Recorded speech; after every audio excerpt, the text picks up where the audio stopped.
Pancasila adalah dasar negara kita yang menjadi pondasi kehidupan berbangsa dan bernegara. Nilai-nilai dari setiap sila Pancasila hadir dalam setiap tindakan kita. Namun, bagaimana kita sebagai mahasiswa mengimplementasikannya dalam kehidupan sehari-hari? Sila pertama mengajarkan kita untuk hidup berlandaskan keimanan kepada Tuhan.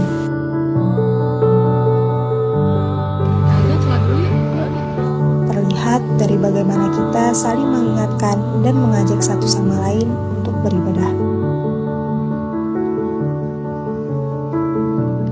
Sila kedua mengajarkan kita untuk memperlakukan sesama dengan hormat dan menjunjung tinggi nilai-nilai kemanusiaan. Sebuah sapaan sederhana dengan sikap sopan menunjukkan bagaimana kita menghargai orang lain tanpa memandang latar belakang atau statusnya. Sila ketiga Pancasila mengajarkan kita tentang pentingnya kebersamaan dan saling mendukung.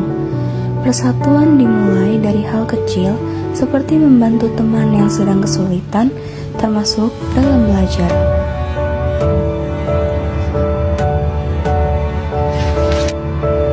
Sila keempat menekankan pentingnya musyawarah dalam pengambilan keputusan. Kami menerapkan nilai tersebut dengan berdiskusi untuk menyelesaikan tugas secara bersama. Sila kelima mengajarkan bahwa setiap orang berhak mendapatkan perlakuan yang setara dan adil, tanpa membedakan latar belakang. Di kampus, kami menerapkan ini dengan menjalin persahabatan tanpa memandang program studi, suku, atau status sosialnya. Kita bukan sekedar bineka, kita juga tunggal ika. Ini bukan sekadar dalam ucap, namun juga semestinya dalam laku dan sikap.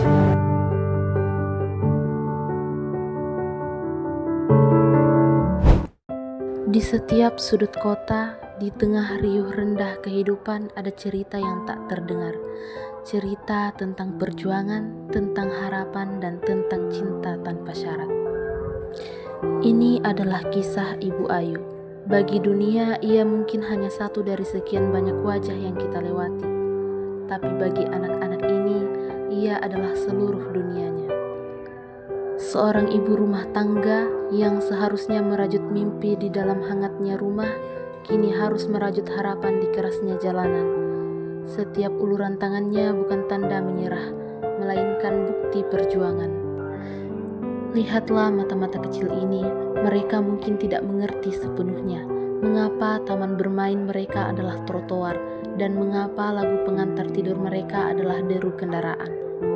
Namun di balik tatapan itu ada mimpi yang sama seperti anak-anak lainnya, mimpi tentang sekolah, tentang mainan baru, tentang sebuah rumah yang bisa disebut pulang. Perjuangan Ibu Ayu adalah untuk mereka, agar esok hari anak-anaknya tidak perlu lagi menengadahkan tangan seperti dirinya. Sebuah pengorbanan seorang ibu yang mempertaruhkan harga dirinya demi masa depan buah hatinya. Setiap orang punya cerita, mari berhenti menghakimi dan mulailah peduli. Kisah Ibu Ayu adalah pengingat bahwa kasih sayang seorang ibu adalah kekuatan terbesar di dunia. Namanya Ibu Ayu, setiap hari ia memulai perannya bukan hanya sebagai ibu rumah tangga, tapi juga sebagai tulang punggung keluarga. Medan perangnya adalah jalanan dan senjatanya adalah harapan. Terpaksa oleh keadaan mengemis menjadi satu-satunya pilihan untuk memastikan anak-anaknya tidak tidur dalam keadaan lapar. Sebuah pilihan sulit yang tidak pernah ia inginkan. Dari kisah Ibu Ayu, bukan hanya potret perjuangan seorang ibu, tapi juga cermin dari tantangan sosial yang masih dihadapi banyak warga negara kita. Di balik kerasnya hidup, Ibu Ayu tetap menunjukkan nilai-nilai luhur Pancasila, ketuhanan, kemanusiaan, persatuan, serta keadilan sosial. Ia berjuang bukan hanya untuk bertahan hidup, tapi untuk masa depan anak-anaknya, generasi penerus bangsa. Sebagai warga negara, kita tidak bisa menutup mata. Kepedulian dan empati adalah bagian dari tanggung jawab kewarganegaraan. Sementara itu, negara dan pemerintah memiliki peran penting dalam memastikan bahwa tidak ada rakyat yang tertinggal dengan menyediakan jaminan sosial, pendidikan yang layak, dan perlindungan bagi masyarakat rentan.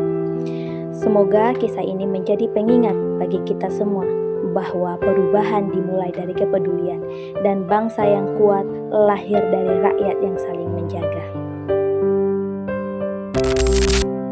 Pancasila itu kita. Kalau kita mau peduli, buktikan Pancasila dengan aksi, bukan janji. Satu tindakan baik lebih berarti daripada 1000 kata tentang Pancasila.